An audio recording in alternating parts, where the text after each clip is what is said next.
반도체 전쟁인데 예. 진짜 전쟁 얘기 좀 예. 해볼게요. 뭐 러시아 우크라이나 전쟁도 그렇고 중동 지역의 지정학적 뭐 우려는 뭐 하루 이틀 얘기도 예. 아니고.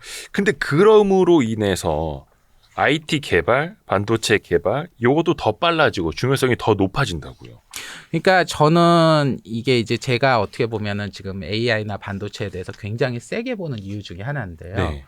최근에 제가 이제 미국도 그렇고 국내 군도 보면은 AI 관련돼서 가장 앞선 집단이 군이라는 생각을 해요. 그러니까 원래는 항상 뭔가 신기술 도입하거나 하는 게 군이 가장 더디었잖아요. 네네. 근데 심지어 한국에서 한국군조차도 제가 보기에는 삼성전자보다 지금 AI라든가 자율주행에 더 투자를 하고 열을 내고 있어요. 그 이유가 뭐냐면 이 러시아 우크라이나 전쟁이 굉장히 큰 영향을 미쳤습니다. 네. 전쟁이라고 하는 거는 우리가 이길 수만 있다면은 경제성 따위는 고려하지 않고 엄청 비싼 돈도 쓸 수 있잖아요. 총동원해야죠. 예, 총동원해야죠. 전쟁에서 이겨야 되니까. 근데 검증되지 않은 것들을 뭔가를 하려고 하면은 시간이 걸려요. 저희가 한국산 방산 무기들이 해외 수출이 용이했던 게 우리는 실전에서 뭔가 성능 검증이 됐기 때문에 바로바로 사갈 수 있는 거잖아요. 네네. 무기라고 하는 게 특히 새로운 무기는 군이 굉장히 보수적이기 때문에 함부로 안 씁니다. 네. 근데 안 바꾸죠. 이번 러시아 우크라이나 전쟁이요. 어떤 변화를 가져다 주냐면 AI와 우주 통신에 대한 완전한 시각 변화를 만들었어요. 저희가 보통 이제 러시아 우크라이나 전쟁 하면은 보통 많이 봤던 게 그 하마스라든가 하이마스라든가 드론 얘기들을 많이 하잖아요. 네네. 근데 우크라이나가 굉장히 넓은 땅인 건 아시죠? 네. 그 넓은 땅에 하이마스가 이렇게 해서 쏴요. 저게 어디서 오는 줄 알고 쏠까요? 그 넓은 대평원에요. 네. 드론을 띄워요. 드론이 과연 저게 어디 있는지 알고서 그걸 할까요? 우크라이나는 제가 알기로 진짜 서유럽을 할 만큼 굉장히 넓은 지역이거든요. 네. 물론 오는 지역은 몇몇 제한적이겠지만. 근데 초반에 우크라이나가 정말 러시아의 탱크라든가 러시아의 무기를 정밀 타격해서 다 파괴시켰고 이것도 엄청난 고성능 무기가 아닌 굉장히 값싼 무기로 가지고 공격을 한 거거든요. 하이마스가 뭐 단가가 비싸다고는 하지만 거기를 공격하는 뭐 유도미사일이나 탄도미사일에 비해서 엄청 싼 거니까요.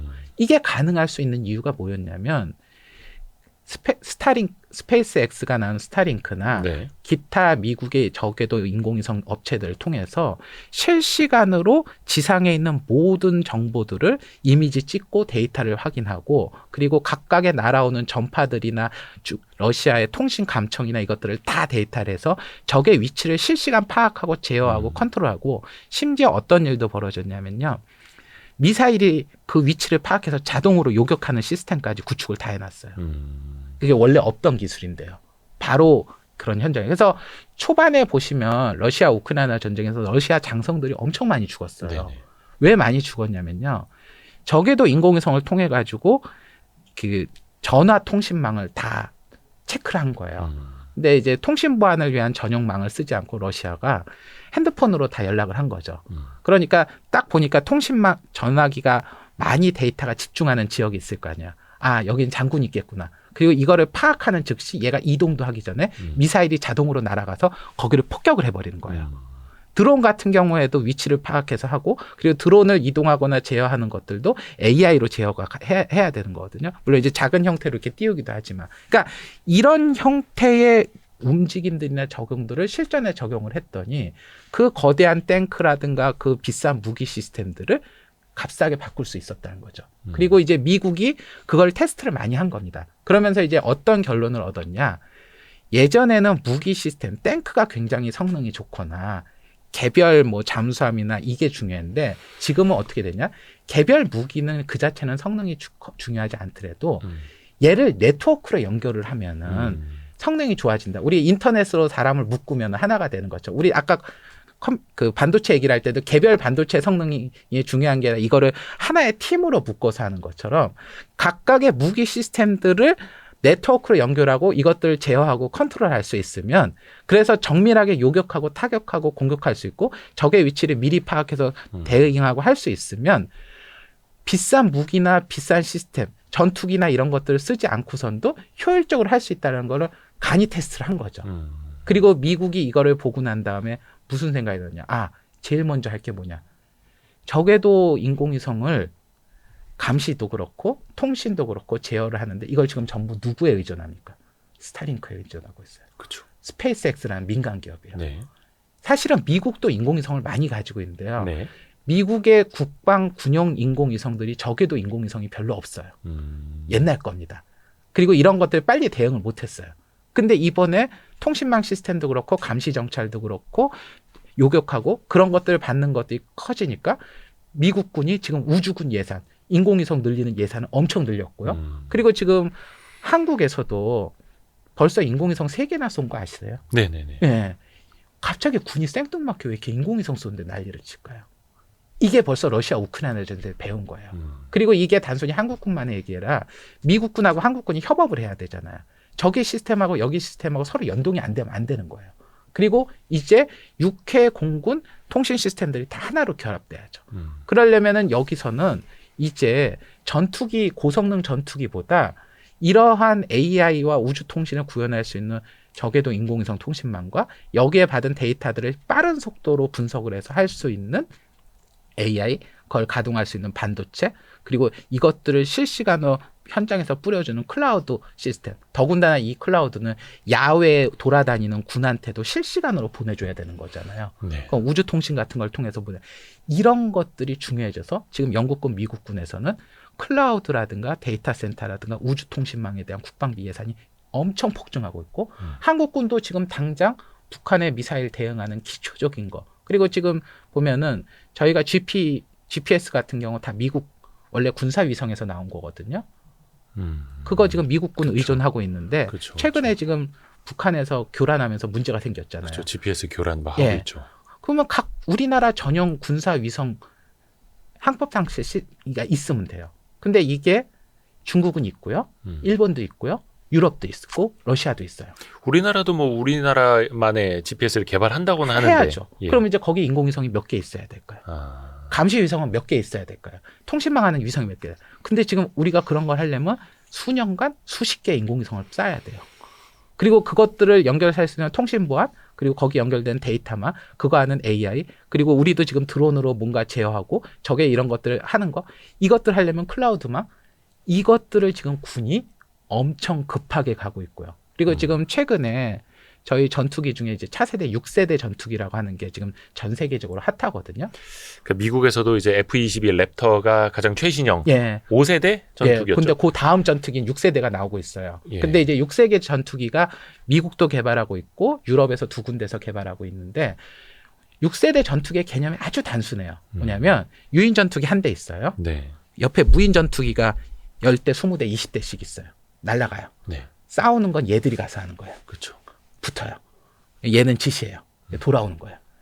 얘는 수십억 달러인데 요 전투기는 100만 달러예요. 그렇죠. 그러니까 한 대 가서 이제 꼬라박아도 예. 큰 문제 없는. 그런데 이제 이걸 했을 때 음속으로 어마어마하게 달려가는데 얘가 얘를 공격하면 어떡해요? 얘가 하는 거를 얘가 일일이 제어할 수 없잖아요. 그럼 네, 운전은 얘가 알아서 해야 될 거 아니에요. 그렇죠. 미사일을 쏘라고 했는데 말을 제대로 들어야 될까요? 그럼 통신부와 인터넷, 클라우드, 우주통신 이게 다 연결되는 거죠. 이게 없으면 6세대 전투기는 무용지물인 거예요. 그러면 여기에 들어가는 사이버 보안 이것도 중요하죠. 예를 들어서 적군이 저들 오네? 그럼 해킹해가지고 얘가 공격한 다음에 역으로 우리 쪽을 공격할 수도 있잖아요. 그러니까 반도체, 인공위성, 이 사이버 보안 이 영역이 지금은 핵무기 이상으로 중요한 비대칭 전력이 됐어요.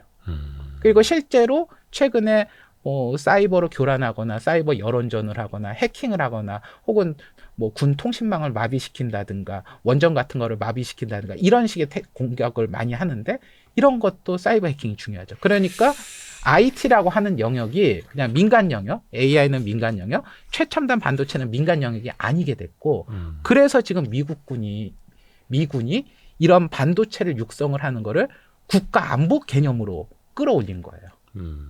그렇습니다. 그렇죠. 그래서 이제 산업적인 측면에서 반도체가 국가 안보다라고 하는 것뿐만이 아니라 예. 아주 기본적으로 군사 측면에서는 더더욱이 예. 그런 거고. 더더욱 저도 요즘에 걱정이 드는 게 이제 북한이 이제 약간 이제 서해 그 북방 그쪽에서 GPS 이제 교란을 막 한다고 하잖아요. 분명히 저게 뭔가 우리 한번 찔러보는 것 같은데, 그렇죠. 한번 흔들어보는 예. 것 같은데, 우리는 과연 잘 대응을 하고 있는가? 대한 또 의문도 있고 이게 역시 뭔가 IT 개발에 대한 부수적인 걸로 또 계속해서 우리는 계속 연결이 되는 거죠. 연결을 해야 되는 거고요. 거기에서 그러면 이제 인공지능도 뭐 그냥 자동차 자율주행 개념이 아니라 6세대 전투기의 자율 비행, 그다음에 자율 공격과 방어까지도 이어져야 되는 거고요. 그러니까 최근에 예를 들어서 이런 개념도 있어요. 예. 사실은 해상에서 가장 강력한 무기는 뭐죠? 해상에서 가장 강력한 무기? 항공모함이죠. 항공모함이 그렇죠. 이제 예. 본진이 되죠. 예. 근데 항공모함을 대체할 수 있는 일개 함정이 있다면 어떻게 될까요? 그럼 그 엄청난 항공모함을 굳이 운용할 필요도 없죠. 없죠. 근데 함정에서 전투기가 날아가지 않고 무인 드론이 날아가는 거예요.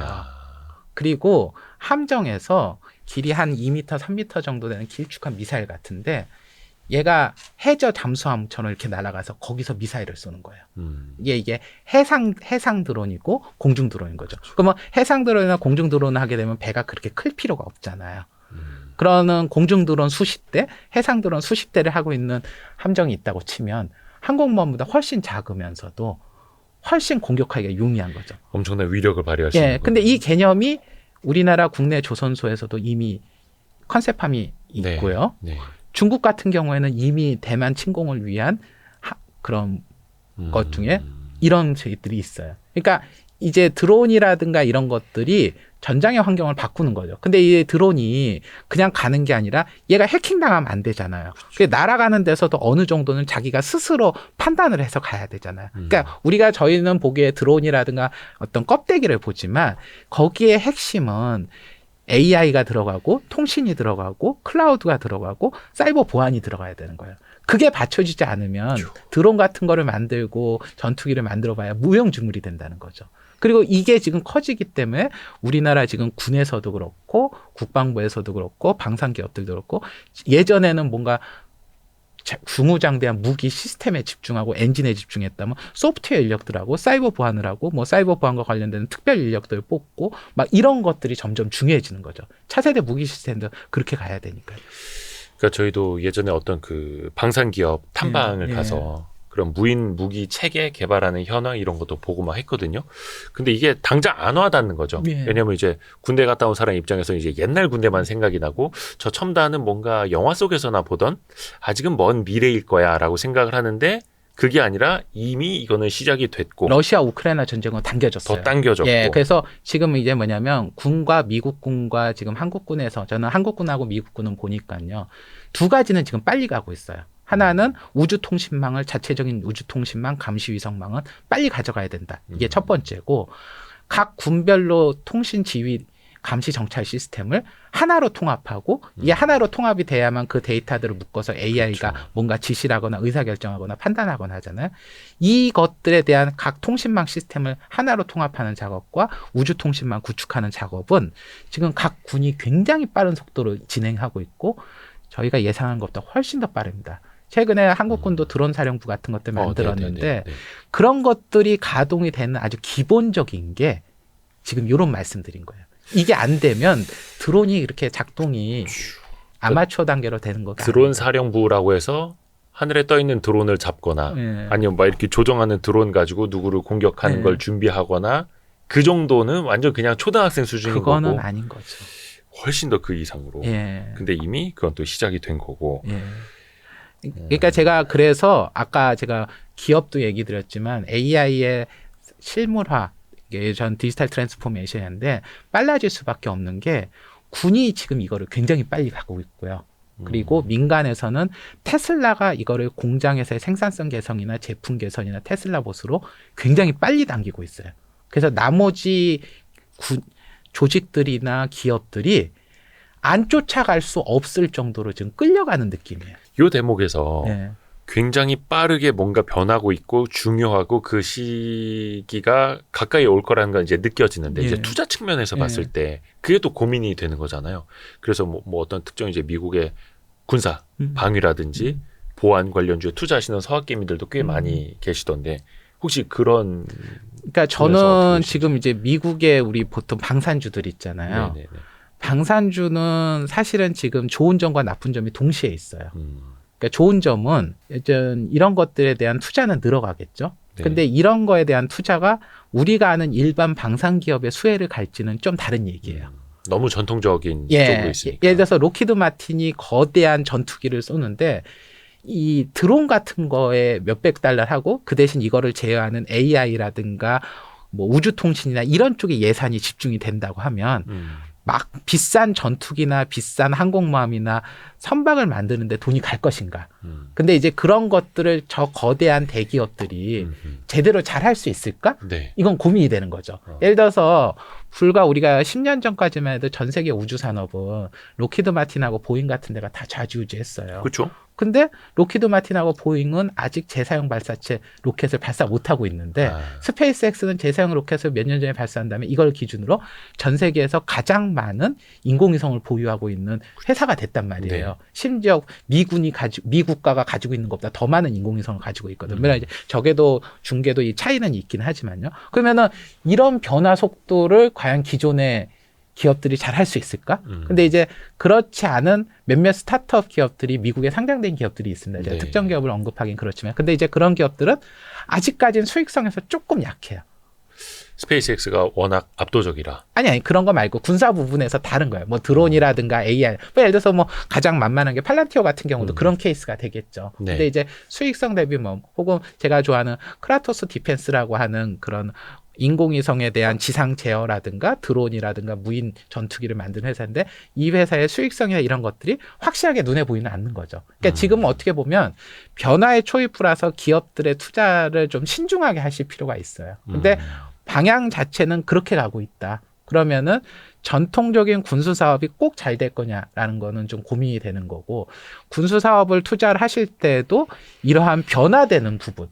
그래서 저는 이제 미국 국방부 예산 같은 거 나오면은 그 예산이 어디에 집행되는지 한번 쭉 보거든요. 그러니까 이제 항목별로 집행된 예산들이 나오면 거기에 나갈 수 있는 게. 근데 이제 그런 것들에서 보면 우주라든가 클라우드라든가 AI라든가 이런 거를 하는데 이런 것들을 이제 전통 제조 기업들도 되게 많이 보강을 해요. 미국 같은 경우에는. 하지만 이제 이 부분에 대한 것들이 이제 지금은 좀 애매한 단계다라고 보는 거죠. 근데 방향성은 그런 게 되기 때문에 그런데 명료한 기업들 같은 경우에는 저희가 투자자 관점에서 주목할 필요가 있다고 봅니다. 그 반도체 이야기 쪽으로 와서 보면 미국에서 바이든 대통령도 반도체가 안보다라고 하면서 칩스법도 만들었고 사실 칩스법이 준 그 보조금 보면 TSMC나 삼성전자보다 인텔이 압도적으로 많잖아요. 그렇죠. 뭐 대출이라든지 이런 지원도. 근데 주가를 보면 삼성전자는 그래도 양호해. 인텔 앞에서 맞아요. 먹고. 인텔은 계속 거의 신저가 가고 있더라고요. 그러니까 제가 최근 6개월에서 1년 사이에 가장 실패한 투자 중에 하나가 인텔입니다. 그걸 또 이렇게 고백을 하시고. 제가 되게 밝은 표정으로 고백하셔가지고 되게. 어쩔 수 없죠. 실패한 거죠. 그러니까 인텔을 미국 정부가 너무나 미친 듯이 밀어주는 건 명료한 팩트예요. 그렇죠. 왜냐면은 이제 인텔을 많은 분들이 오해하는 것 중, 잘 모르는 것 중에 하나가 대표적인 방산 기업입니다. 인텔이요. 그러니까 우리가 미군이 만드는 수많은 미사일이나 전투기나 각종 들어가는 데 들어가는 반도체를 누가 만들까요? 다 인텔이 하죠. 그러니까 인텔은 국방부하고 굉장히 밀접한 관계를 가지고 있고요. 실제로 그래서 지난 수년간 국방부로부터 막대한 연구개발비나 보조금을 받아왔어요. 그러니까 방위산업 측면에서도 되게 중요하고 군사안보 측면에서도 중요하고 생산이라는 측면에서도 어떻게 보면 미국 밖에 이런 것들에 대비했을 때 생산도 잘하고 하니까 미국 정부가 엄청 밀어줬죠. 근데 이제 제가 조금 간과하거나 못했던 거는 그 이전에 6, 7년 동안 너무나 인텔이 망가져 있던 거를 지금 팻 갤싱어가 21년부터 하고 있는데 이거를 정말 수습한다는 게 정말 어렵다는 거예요. 근데 그러니까 뭐 인텔은 뭐 엔지니어들도 많이 떠났다 해서 별로 인재가 없다. 그런데 그래도 뭐 한 3년 정도면 어느 정도 그래도 빌드업해서 뭔가를 보여줄 수 있는 시간 아닌가요? 저도 그럴 줄 알았어요. 근데 그 이전에 전임 CEO가 정말 6, 7년간 너무나 많이 말아먹은 거고 그 이전부터 쌓였던 게 너무나 누적되기에 큰 것 같아요. 그래서 저는 10년 뒤에는 인텔이 지금보다 2배에서 10배 이상 주가가 오를 거라는 데는 매우 높은 확신을 가질 수 있어요. 그런데 이게 1년, 2년이라는 시간을 놓고 보면 생각보다는 되게 더디다. 그렇지만 긴 방향에서는 해야만 된다고 봐요. 이게 아까 말씀드린 데 예전 같으면은 뭐 못하면 어쩔 수 없이 뭐 그래도 군수기업이니까 좀 밀어주겠지 이건데 지금은 그 싸움이 아닌 거예요. 그러니까 저는 TSMC를 어떻게 보면은 미국 애리조나로 하는데 거기가 또 인텔하고 가까운 네. 데잖아요.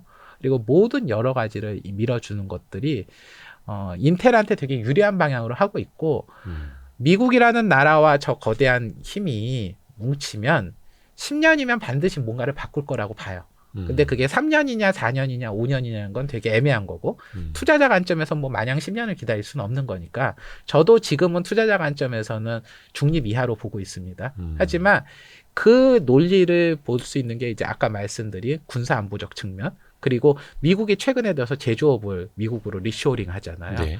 근데 미국이 제조업을 그냥 들고 와서는 절대 중국과 한국을 이길 수 없어요. 예. 왜냐하면 제조업을 원래 저기는 있는데 거기는 기반도 없고요. 인건비도 굉장히 비싸고요.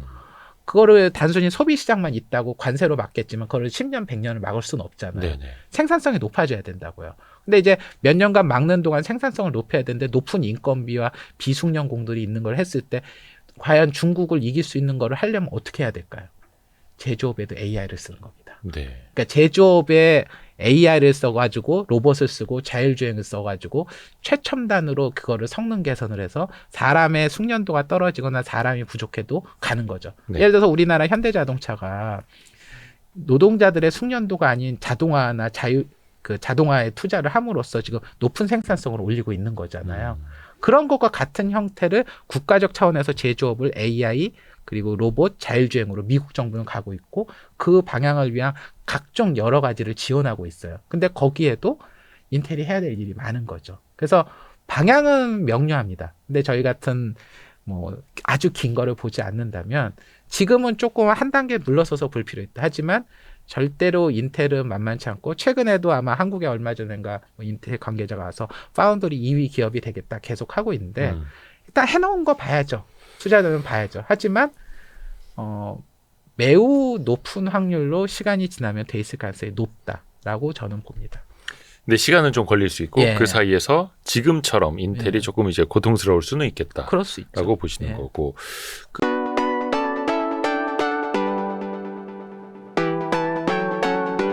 원래 저는 피부 장비 미용 이런 것들에 궁금증이 굉장히 많아요. 덕업일치라고 보시면 될 것 같아요. 얼굴 피부에만 연간 3만 원 이상. 네.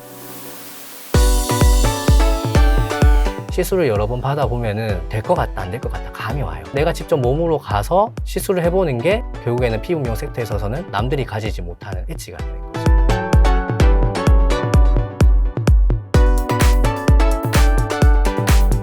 서두르세요. 고정 댓글을 확인하세요.